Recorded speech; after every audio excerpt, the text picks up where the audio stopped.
கிறிஸ்துவுக்குள் மிகவும் பிரியமான தேவனுடைய பிள்ளைகளே, இந்த காலை நேரத்திலே உங்களை சந்திப்பதிலே மிகுந்த மகிழ்ச்சி அடைகிறேன்.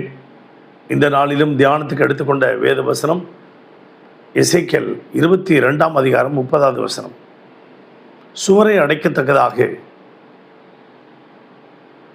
ஒரு மனிதனையும் தேடினேன், ஒரு மனிதனையும் காணவில்லை என்று சொல்கிறார். திறப்பு கண்டுவிட்டது, தேசத்திலே திறப்பு கண்டுவிட்டது. எதிரிகள் உள்ளே நுழைந்து விட்டார்கள், சாத்தான் உள்ளே நுழைந்து விட்டார்கள், மக்களை சீரழித்து கொண்டிருக்கிறார்கள். இந்த சுவரை அடைத்து மக்களை காப்பாற்ற வேண்டும். அதற்கு ஒரு மனிதனை தேடினேன், ஒரு மனிதனையும் காணவில்லை. 1984ஆம் ஆண்டு போபாலிலே, மத்திய பிரதேசத்தில் போபாலிலே, அங்கே அந்த விஷவாயு கம்பெனி, அந்த விஷவாயு கம்பெனியிலேருந்து, அது தயாரிக்கிற கம்பெனியிலேருந்து அந்த விஷவாயு கசிந்து கொண்டு வருகிறது. கசிந்து கொண்டு வந்ததுனால அநேக மக்கள் மடிந்து கொண்டு இருக்கிறார்கள். அநேக நாய்கள், பூனைகள், மிருகங்கள் எல்லாம் மடிந்து மடிந்து கீழே விழுந்து கொண்டே இருக்கிறார்கள். அங்கே ரயில்வே ஸ்டேஷனில் இருந்த ஸ்டேஷன் மாஸ்டர் அந்த ரயில் வருவதற்கு முன்பாக எச்சரிப்பு கொடுக்கிறவர். அதனால் என்ன செஞ்சிட்டாரு, அவர் உடனடியாக வெளியே அந்த ஏரியாவுக்கு, அந்த போபாலை கடந்து போகிற ட்ரெயினுக்கெல்லாம் இன்ஸ்ட்ரக்ஷன் கொடுத்துக்கிட்டே இருக்கார். தயவுசெய்து வராதிங்க, அங்கேயே நிறுத்திருங்கன்னு சொல்கிறார். ஏனென்றால் இங்கே வந்து இந்த ஸ்டேஷனில் நிறுத்தினீங்கன்னா அந்த விஷவாயு பரவி எல்லாரும் மடிந்து போயிடுவார்கள், மக்கள் ஸ்டேஷன்லேருந்து இறங்கும் போதே மடிந்து போயிடுவார்கள் அப்படின்னு சொன்னாங்க. அதனால் நீங்கள் டோர்லாம் க்ளோஸ் பண்ணிவிடுங்க, எல்லா டோரையும் க்ளோஸ் பண்ணிவிடுங்க அப்படின்ட்டாங்க.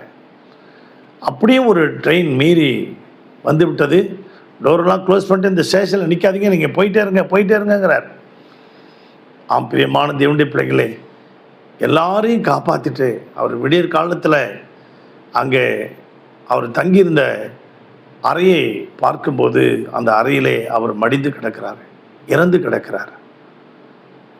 இந்த சத்தத்தை கேட்டுக்கொண்டிருக்க அன்பு தேவனுடைய பிள்ளைகளே, நீங்களும் நானும் திறப்பிலே நின்று மக்களை காப்பாற்றுவோமாக.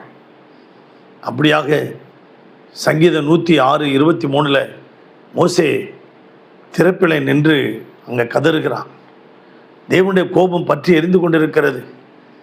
மக்கள் கன்றுக்குட்டியை வணங்கி தங்களை கெடுத்து கொண்டிருக்கிறார்கள்.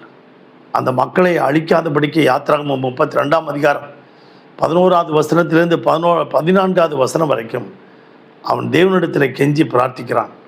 அவர்கள் செய்த பாவங்களை மன்னியும் என்று சொல்லி கெஞ்சி பிரார்த்தித்தான்.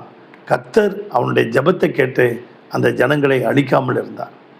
அப்படியாக எஸ்தரின் புஸ்தகம் 4ஆம் அதிகாரத்தில் அல்லும் பகலும் புசியாமலும் குடியாமலும் 3 நாள் உபவாசம் இருந்து எஸ்தரும் தாதிமார்களும் ஜெபம் பண்ணுகிறார்கள். 5ஆம் அதிகாரத்திலே அங்கே நான் பார்க்கும்போது மொர்தெகாய் ஒரு குழுவாக சேர்ந்து ஜெபிக்கிறார்கள். ஆமானின் சதி திட்டத்தினாலே யூத மக்களை கொண்டு குவிப்பதற்கு அவன் திட்டம் தீட்டி ராஜா கையினாலே கடிதம் எழுதி யூதர்களெல்லாம் கொண்டு குவிங்கள் ஆர்டர் போட்டாங்க. ஆனால் மக்களை காப்பாற்றுவதற்காக திறப்பிலே நின்று அவர்கள் ஜெபித்தார்கள். 9ஆம் அதிகாரம் வரும்போது காரியம் மாறுதலாய் முடிந்தது. அந்த ஆமானை தூக்கிலை போட்டார்கள். அங்கே யூதர்கள் எல்லாம் காப்பாற்றினார்கள். இந்த சத்தத்தை கேட்டுக்கொண்டிருக்க அன்பு தேவனுடைய பிள்ளைகளே, நீங்களும் நானும் யோபுவை போல தன் பிள்ளைகளை காப்பாற்றுவதற்கு யோபு 1:5 அதிகாலையில் இருந்துச்சு ஜெபிப்போமா?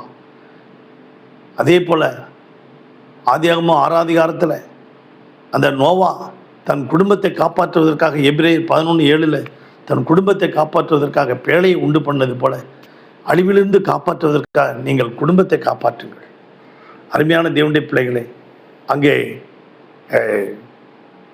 பவுல் சபையை காப்பாற்றினது போல, யோபு தன் பிள்ளைகளை காப்பாற்றினது போல, நோவா தன் குடும்பத்தை காப்பாற்றினது போல, பவுல் தன்னுடைய சபையை மந்தையை காப்பாற்றினது போல, நீங்களும் நானும் நம்முடைய குடும்பத்தையும் நம்முடைய சபையும் நம்முடைய தேசத்தையும் காப்பாற்றுவதற்காக திறப்பிலே நிற்போமா? கர்த்தர் உங்களை ஆசீர்வதிப்பார். பரலோக பிதாவின் இந்த சத்தத்தை கேட்டுக்கொண்டிருக்கேன் ஒவ்வொரு பிள்ளைகளின் குடும்பத்தையும் ஆசீர்வதிங்கப்பா. ஒவ்வொரு குடும்பத்தையும் கர்த்தர் வேலி அடைத்து பாதுகாத்து கொள்ளும்படியாக ஜெபிக்கிறோம். இந்த மாதத்தில் 5வது 6வது மாதத்தில் அவர்கள் ஆண்டவரே இயேசப்பா கர்த்தர் அற்புதமாய் அவர்களை நடத்தும்படியாக அவருடைய விருப்பம் அவருடைய தேவைகள் எல்லாம் சந்தித்து நடத்தும் ஆசீர்வதி.